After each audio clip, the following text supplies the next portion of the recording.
I'm Michael Brand.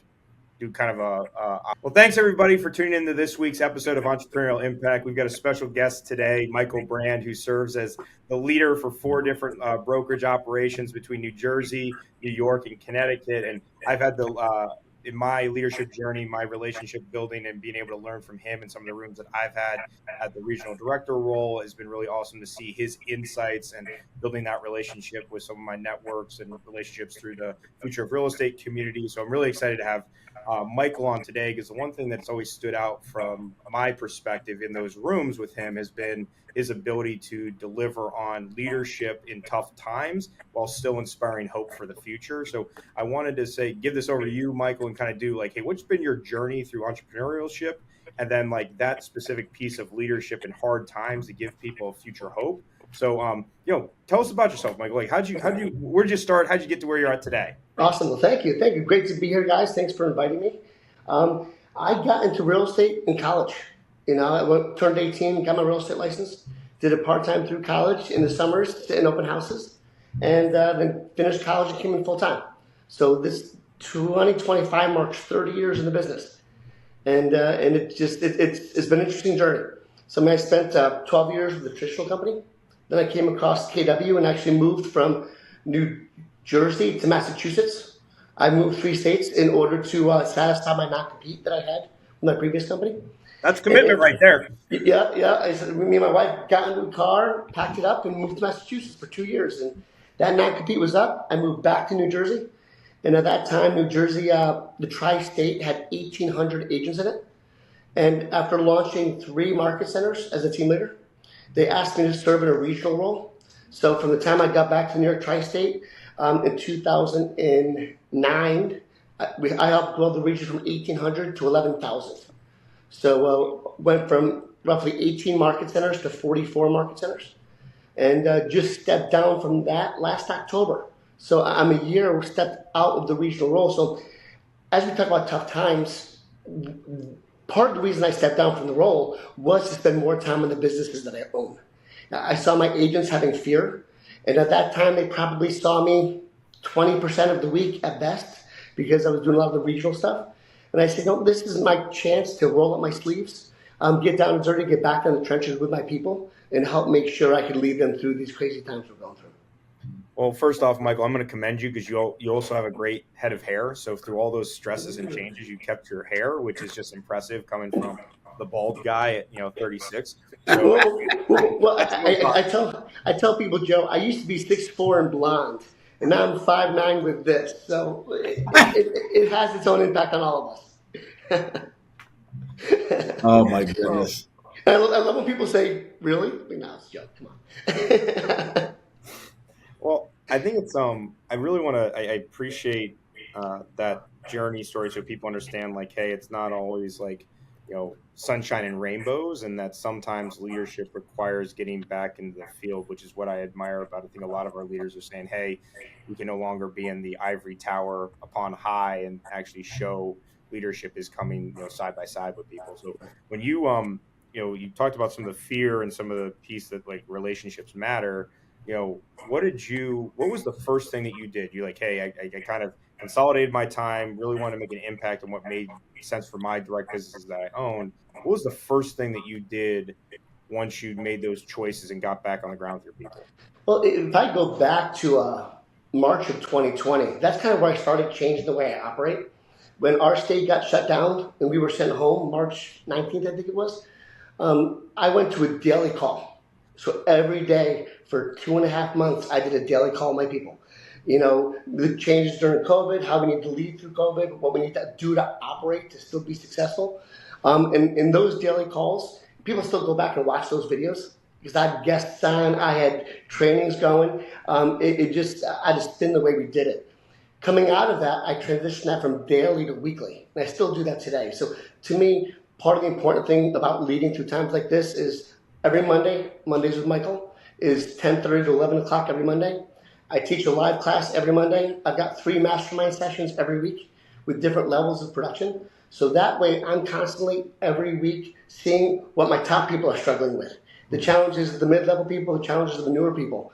That way, as I continue to train, teach, and consult, I can be effective for everyone at every level.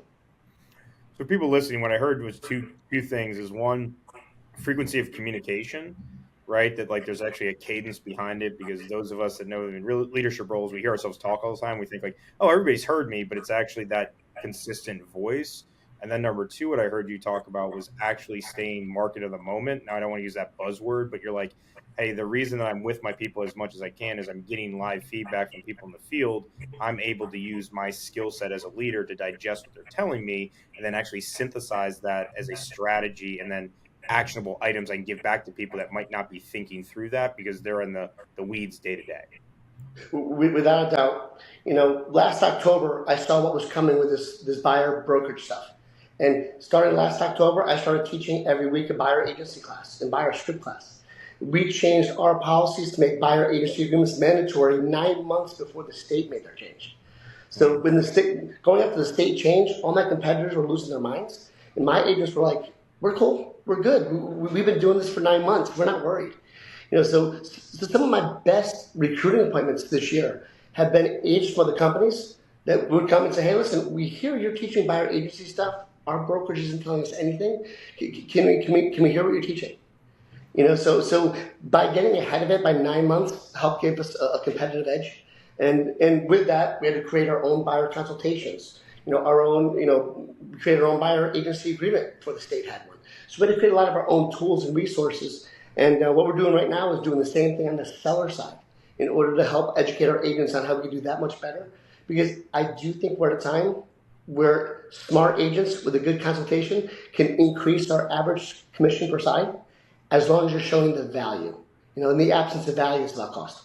Well, there's one thing there, and I'll give it over to Dave. Like, I think I didn't even know you were going to go down this road, but I think what's great from leadership and what you just brought up was that leaders have to be ahead of the curve. And a lot of times you've got these like mavericks or these, like you threw out a crazy idea of like, hey, 9 months ago, we're going to go into those forms and teach buyer broker and things like that weren't going on. So now 9 months ago, people are like, you're crazy. What the heck's going on? And then all of a sudden your prediction of the future came to fruition, which now makes you look, from mind share. It's like, hey, I got to be with Michael because he already saw that coming well before anybody else in the competition saw it.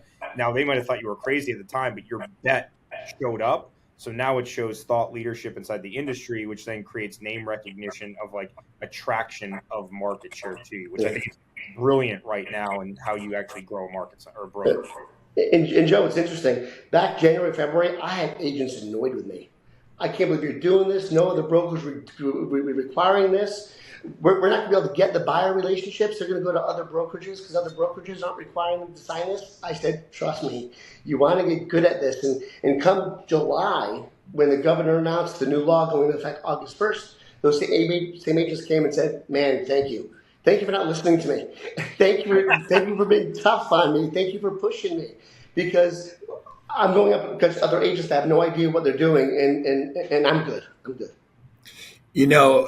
We are the fortunate, and I hope, a lot of people listen to this podcast, but I love that we record it live because there's a different element to listening versus hearing people talk. Now, I had the benefit of being from Philadelphia, so I can feel your energy from coming across the other side of the river, right? And you had that, what I'll call that regional authenticism, right? Because I heard it from jump, right? When you talked about 09, right? And then we talked about 19.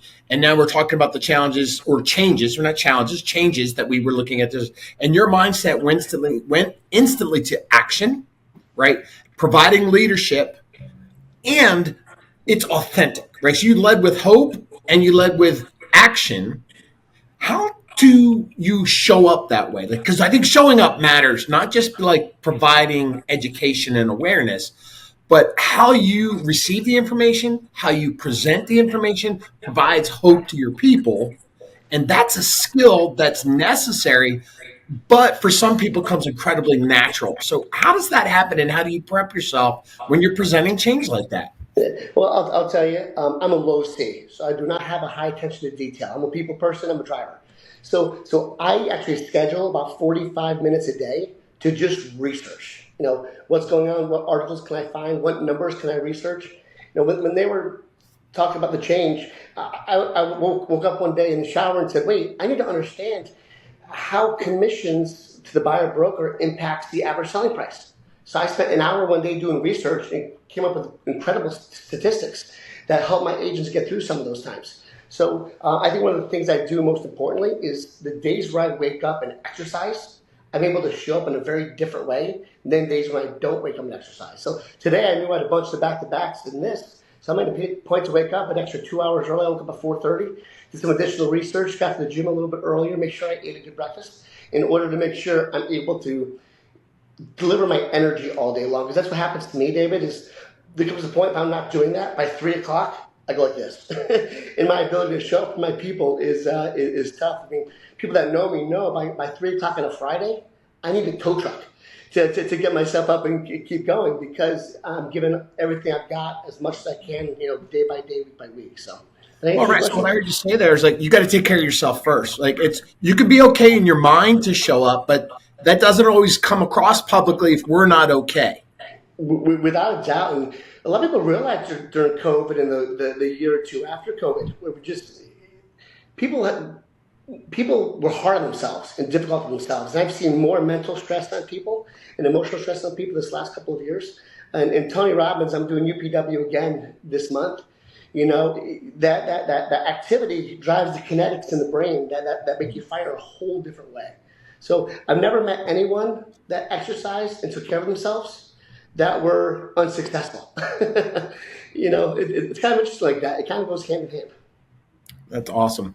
Now, when we look at those periods of time, right, and Sun Tzu says, in periods of chaos, there's opportunity, right? That's the other side of this coin, right? We're doing things for the right reasons. And when you do that, the opportunities present themselves too. So I think there's going to be a mindset to it, but you're also being very strategic for your partners and your associates are going, look at what we can do. And so how do you show up that way? And how do you present that and say, guys, not only are we going to be okay, we're going to be better than okay.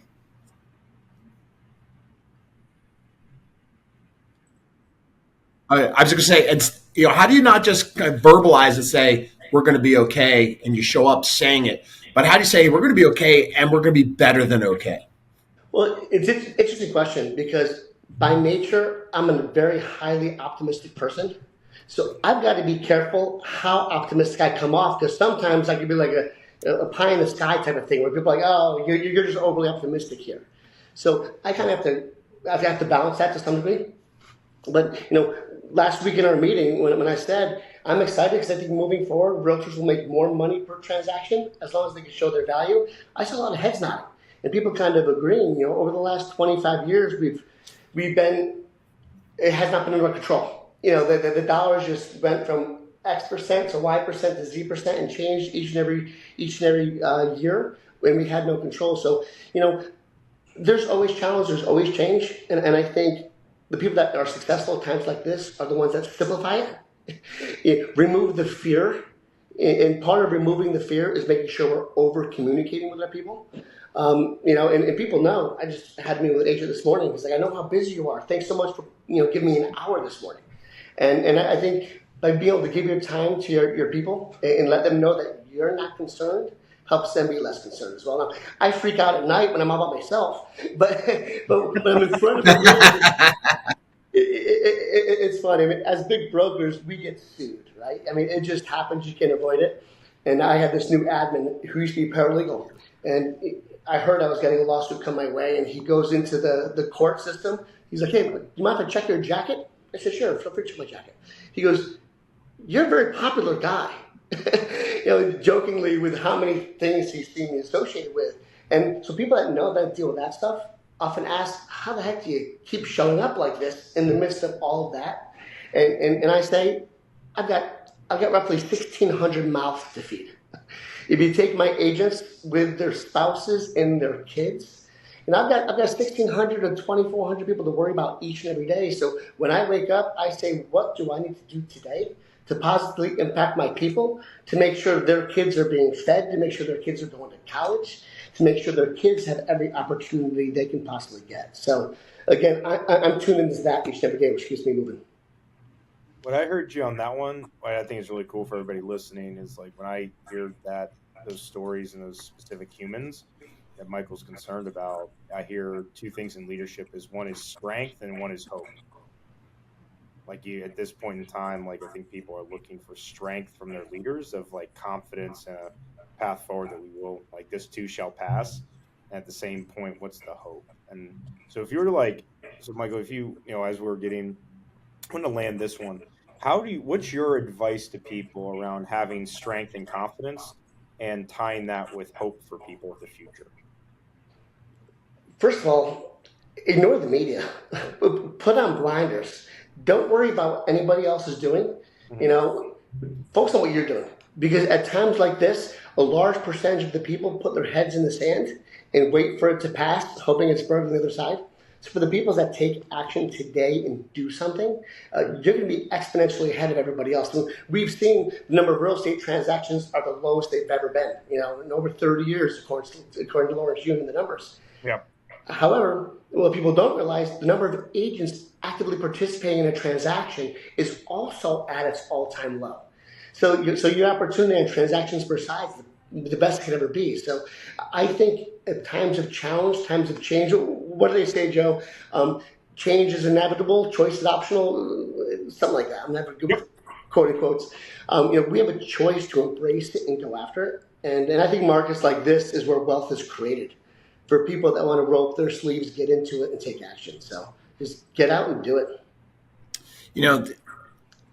I think some people inherently have leadership skills, right? And some people are thrust into leadership and they have to learn their way. And as I hear you react, were there experiences before, some of the things that you've gone through that kind of set the table for you, that showed you the way? Or were you just the guy that said, I'm going to figure this out, follow me? No, it's interesting. Not to get sentimental, I went through a lot of hard times in life.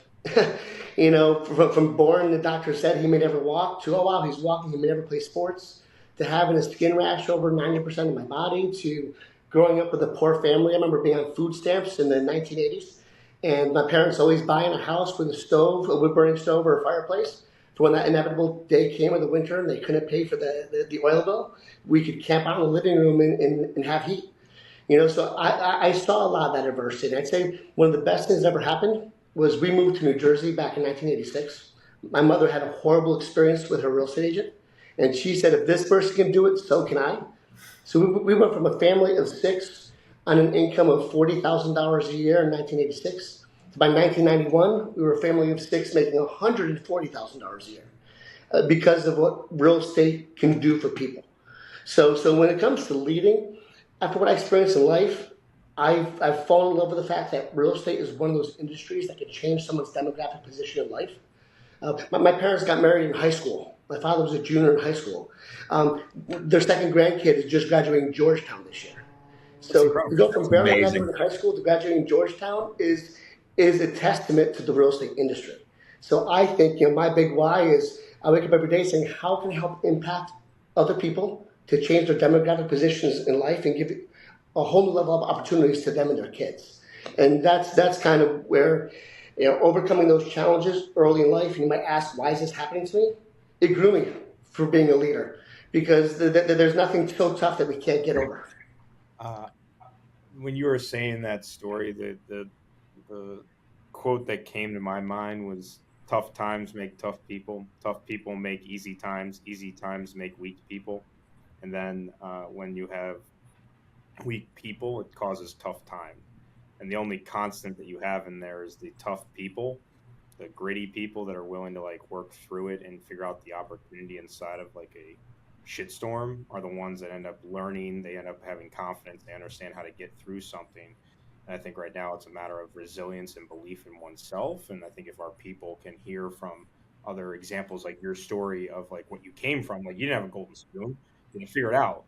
Through them figuring it out gave you a lot of intellect, a lot of confidence in yourself, and then say, hey, we can get through this. We've done it before, and just repeat itself for different players. And I think that's the thing that for the leadership from your story is hey, people, I can do this. I mean, anybody can do this. It's just a matter of grit, tenacity, and a little bit of education so that you can be a little bit ahead of the curve to define the reality of what the future is. I always joke with people, I'm a 2.8 student that grew up in the meth capital of the Northeast. I'm a poor kid from Schenectady, New York. So if a poor kid from Schenectady, New York can manage to be successful in an industry like this, then anybody can do it. Again, I'm not a rocket scientist, but I do know it's a numbers game. And it's all about the activities we do each and every day will determine how we're doing 6 months from now. So just get up and do the activity. So if you were to give one last piece of advice, and when I talk about leadership, it's not necessarily market center leadership, but I think everybody's a leader to some degree because we're all business owners with a real estate license, right? That's a mindset for a lot of people. What's the one thing, if people were going to walk away from listening to this episode today, that you would want them to know that it's okay and they're going to be successful if they do this one thing?